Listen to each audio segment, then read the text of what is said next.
لا تقعد مکشنا معهم د دې سره چې کوم کسان د قرآن په آیاتو باندې پسخن وي یا انکار کوي یا نه مني الله دې کسان سره به ته ناسته نه کوې د کافر سره د مشرک سره د بدعتي سره د بریلویانو سره د شیعګانو سره قادیانیانو سره مودودیانو سره دا ګرد دا کسان دې سره به ناسته نه کوې فلا تقعدو مکشني معهم د دې سره الکافرین چې کافران دي والمستهزئین او دا پسخن وهونکي نو دې سره چې ده ناسته منع ده ګوره موږ وایو موږ د کافر سره چې کښېني ښه پښتون واغوندي ځان غوړ کړي والته ورسي ملاقات سره وکړي او چې راووځوي دا کامل سیاستدان دي دا الله تور سره کښېنمه موږ د دې ځایه ګرځه پښتون و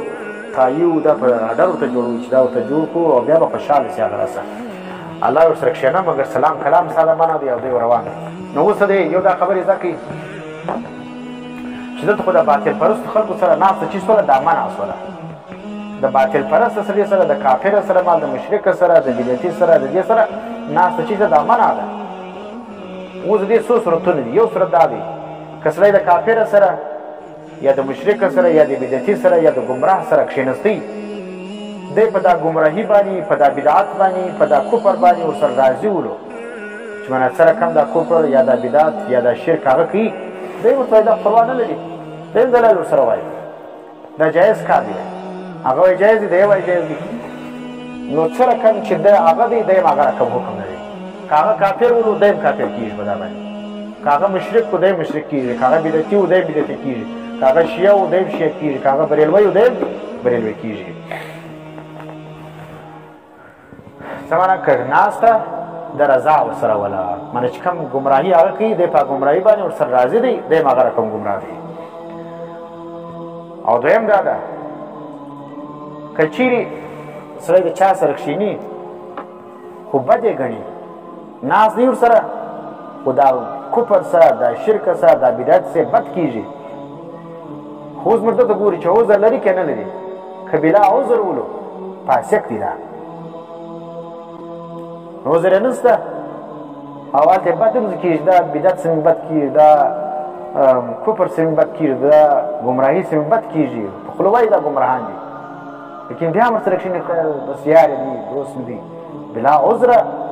دا ګمراهانو سره ناسته کول دا فسق دي دا او درېیمه د دنیاوي ضرورت تحت سړی چې کوم دی هغه د ګمراه سره په دې وجه باندې د شناخت دی چې هغه چې دی دنیاوي کاروبار ورسره لري اخیستل او خرڅول ورسره لري وینې کاروبار دی دکان یې ورسره نو دا رقم کوي مثال خالد د دنیا د ضروریات پر بنیاد باندې هغه سره شناخت وي بیا چې وي بیا مباح دی او څلورم صورت یې دا دی که استراع ولو مجبور ولو د مجبورۍ تحت چې کوم دی هغه دی ورسره کښېني چا مجبوره کړی ولو چې دا ګمراه سره به خامخا کښېني دی مظلوم ولو وینې د اختیار نه درلودي غلام ولو بل شی ولو د چیز د مجبورۍ تحت چې کوم دی هغه دی ورسره ناست ولو نو بیا دی معذوره دی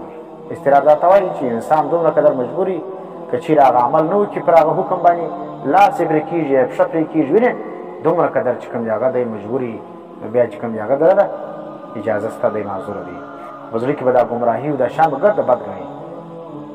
او پنځم قسم چې سړی کښېني د دې ګمراهانو سره دپاره د څه شي د تبلیغ کښېني ګمراهان سره دې دپاره ناست دی د اسلام احکام ور ورسوم د اسلام حقانیت ور ورسوم د ده دا ګمراهي چې زه که په دې سر خلاص کړم دې دپاره ورځي لکه څه تبلیغیان چې دی امریکې لره یا روس لره نو هلته دوی څه کوي د اسلام احکامات چې کوم دی هغه خلکو ته وښیي نو دا رقم چې کوم دی دا بیا عبادت ته ده نو ځکه موږ وایو چې ګوره کم سړی د ګمراهانو سره وي د هغو سر ناسته ولاړه کوي ډېر کسان ما ته وایي ته فلاني ته ولې بریلوی وایه نو موږ ته په دې وجه ته وایي هغه سړی یا د بریلویانو په مجلسو کې کښېني یا د بریلویانو په مدرسو کې درسونه کوي یا هلته چې کوم دی په هغه میلادو په مجلسو کې ورسره ناست وي په هغه شي باندې دی خوا نه بدي نو دا سړي ته خو موږ بیا سم سړی نه اوس نسو وایي نو ځکه دا چې شو دا د دې آیت پر بنیاد باندې چې الله فلا تقعدو مه کښېني چې د بریلوي سره کښېنستي دا بریلوی دی دا د شیعګانو سره کښېنستي او د شیعګانو سره ناسته ولاړه وله هغه یې بد نه ګڼي دا شیعه دی دا د کافر سره کښېنستي کفر یې بد ګڼي وینئ